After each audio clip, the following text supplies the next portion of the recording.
Hello, everybody. Welcome back to the Unversed podcast. Danny here, and today we are talking about Koko no Hito, aka The Climber. So this manga is based off the real person Mori, who was a solo climber, taking off a bunch of peaks that are like 8,000 meters in elevation and whatnot. And man, was this a journey. Let me tell you guys, I was not expecting it to be like this. It's so good. There was a lot of stuff that I wasn't expecting for it, right? So when it first starts off, we're in high school, right? We go through this guy's entire life from when he was introduced into mountain climbing. And I like how they decided not to go with the classic sports manga approach. And it's really just the info you receive, right? Typically in a manga like this, it's just, we're gonna break down, do some training, we're gonna see all the types of terminology, techniques that we would typically find. And sure, it does that in the beginning. But that is it. It doesn't really play into anything else that you would find in a sports manga. Especially way later down the line once he's, an adult, he's already climbing, he's like, this isn't his first day on the job type of deal. And we're just experiencing it through them. And sure, we get a couple technical points here and there, but that's because other characters are analyzing what somebody else did during their climb, and that is very appropriate. The pacing that they decided to go with for this type of situation is amazing. And woo lad, the art style is astonishing. It just reminds me of Ino's work on Slam Dunk and Vagabond, like the photorealistic art style where we have these broad and expressions, right? And just the amazing scenery. The backgrounds are so detailed. And I think some of them, you can kind of tell what is drawn and what is digitally scanned, right, from a photo reference. And man, it's just, it's so good. Like the visuals is the key thing in this manga, to the point where that's most of the dialogue that you see is what they're going through in these mountains. And wow, it's especially towards the end, once he's an adult and we're going through the final arc, like the final climb that he's doing in the story, and just seeing the visuals drawn to really express what he's thinking about, what his body's going through. It's just so good. And kudos to the author for this as well. It's a team that worked on this. It was Nabeta Yoshiro and Nita Jiro. It's just, they didn't pull punches on certain aspects of characters. Also pertaining to characters' deaths. Real big surprises for me, especially very early on, in the first, section of the manga, you could say. Because there was way more time skips than I've anticipated, really. That's pretty much how you should classify this manga, is based on these time skip chunks, right? These are sections of Mori's life that are important. And again, it's just so good, guys. I highly recommend it. It's definitely something that is interesting to me, because I did listen to Joe Rogan's, I listened to Joe Rogan, right, for his podcast, and I think it was I forget how long ago it was, but he did have a mountain climber on there, and just listening to that interview and him talking about mountain climbing, and then I started reading this after that, and I was like, wow, I'm very interested into this side of the world when it comes to physical activities, right? And man, the way they wrote characters and their decisions and actions were pretty interesting. And also a really good job of our main character, right? The way they wrote him is very interesting because he's like an introvert, he's very socially awkward, and something traumatic happened at his old high school, and that caused him to think very negatively about himself and society, to the point where a good section of his early youth is just him by himself, isolated. And I don't just mean socially, I mean like where he lives as well, to the point where all he has in his apartment is a lamp, and of course his climbing gear. And woo lad, that was really good storytelling, especially because once we get towards the end of his life in this manga, not implying that he dies, but where we leave him off at the end of it, and just seeing how much he grown meeting certain characters is really good. Also, an interesting thing that really bumped up the story quality, I think, was the way they went back and forth into crucial moments in his life when he was on an expedition for the first time with a team. And, we kind of just cut straight there, and it's like, okay, so I guess nothing happened in between there, but actually it did.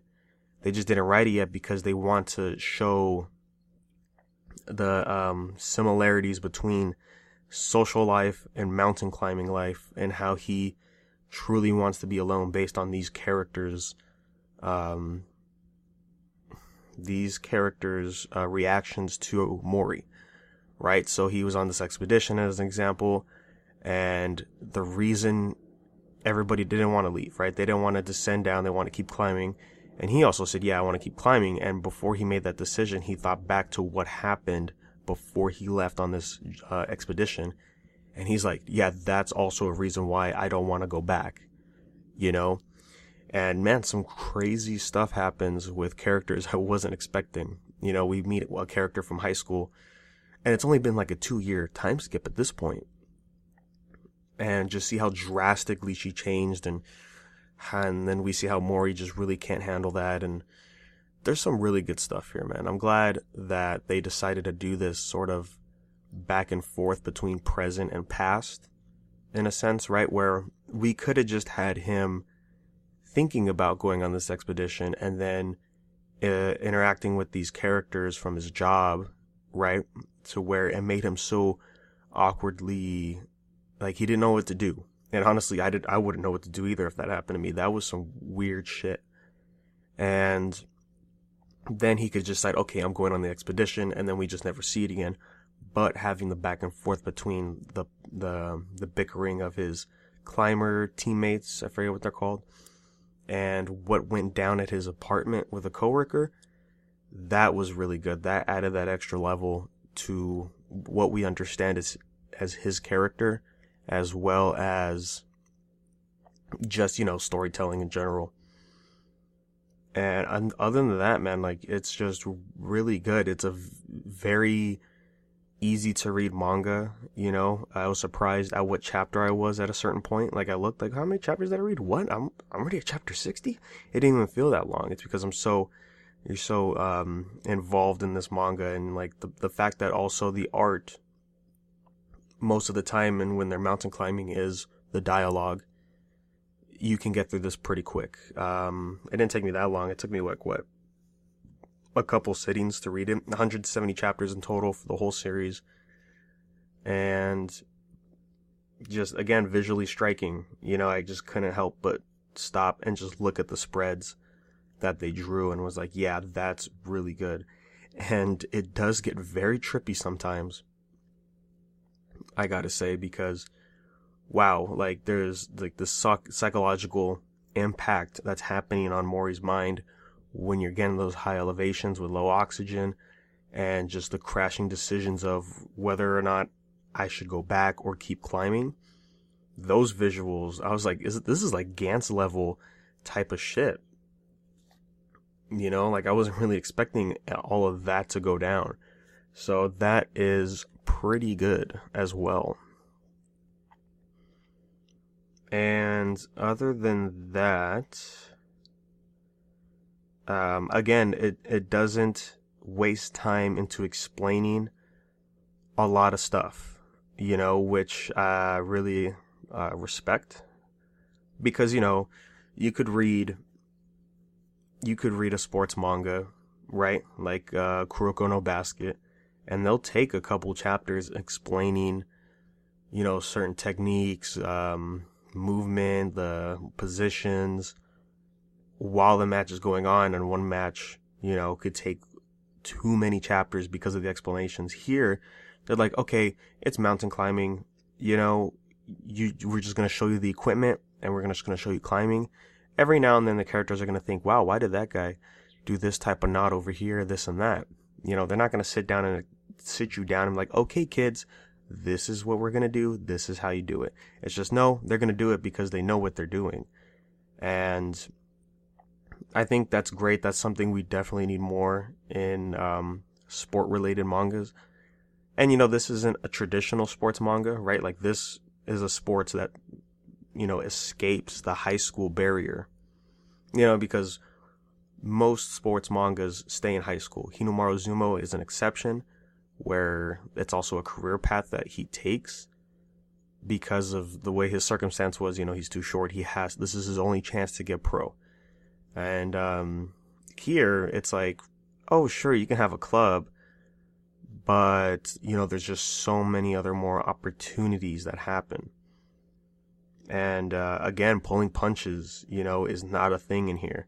The amount of deaths is almost shocking, and it's really good. There was a certain point when he went on his expedition, and my God, dude, this the way it cut, right? It's just like, okay, Mori, why don't you just leave then? And then we get that, and then it cuts to him at a station, and he has a beard, and it's like, whoa, how long did it take for him to get down? And then like they start revealing more information, talking to him about like, yeah, so the body's this and that, and I was like, whoa, what?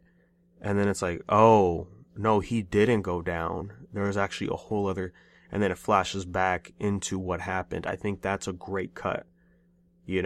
That really drew me into like, okay, so what really happened then? Because I'm thinking, okay, yeah, he just went down, and then he's down at the base, regretting saying like, I think we should descend, this and that, and then maybe he'll go train or another time skip. But no, fact of the matter is, there was a completely different story, and in a sense, they kind of, they shook you, right? Because you're expecting one path, and then they decided, well, actually, yes and no. And man, yeah, that was really good stuff. So I think that's all I gotta say right now about The Climber. I would love to do a spoiler episode on this. I'm hoping everybody else gets a chance to read it on the podcast. I highly recommend this. It's just really like vagabond level of storytelling, the way, captured him in Vagabond with the way the character progression, the storytelling, character interactions. I just totally feel all that here in this manga. It's a lot of respect went into writing this, because I didn't find out until the end, really, because I didn't do a lot of research on it, but it is based off of a famous climber, so that's interesting. And also the other thing that's interesting is we only see the major climbing aspects of this is just snow mountains, right? Because those are the big bosses. So we don't get a lot of just normal mountain climbing, which makes sense. I think there's probably less stakes, and it's not as visually interesting as going on a snow mountain. So there's also that choice as well. So yeah, guys, The Climber, go give it a read. Like, yeah, this is top tier stuff right here. This is going to be on the top of my list for sure. This is one that I will probably recommend for a long time as well. there's just so much amazing things in this manga that I wasn't expecting, for one, and what really grew onto me by the end of when I was reading it. And so yeah, that's all I gotta say today about The Climber, guys, for now. I hope we could just go more in depth with everybody else. Hopefully they can read it too, because I think, yeah, this, again, it's really worth reading. Like, the last time I felt something like this, I think, was Fire Punch, really. If I could just look at my list real quick, because I read Vagabond early on, sure, but there was also others. So I think when it comes to the same aspect that we got here, yeah, I would say Fire Punch, with the visuals, with the characters, the writing, I think was the last time I felt something like this. So, that says something, because I also really like Fire Punch, if you guys listen to that episode.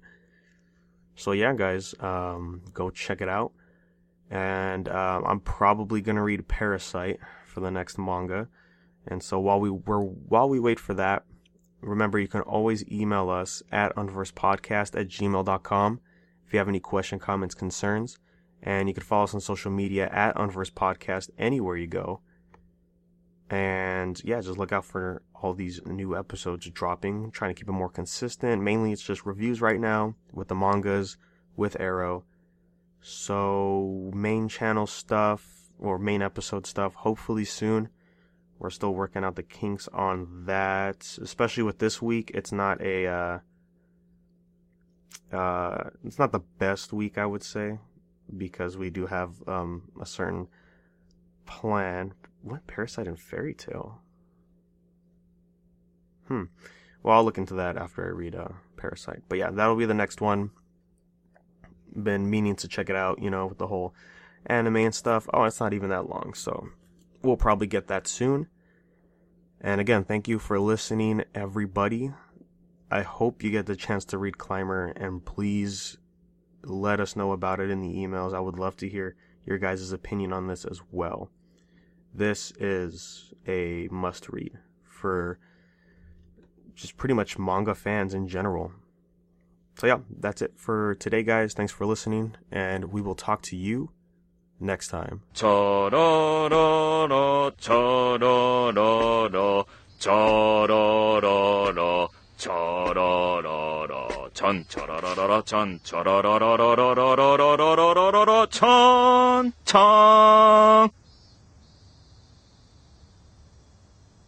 ジャックが仲間になった。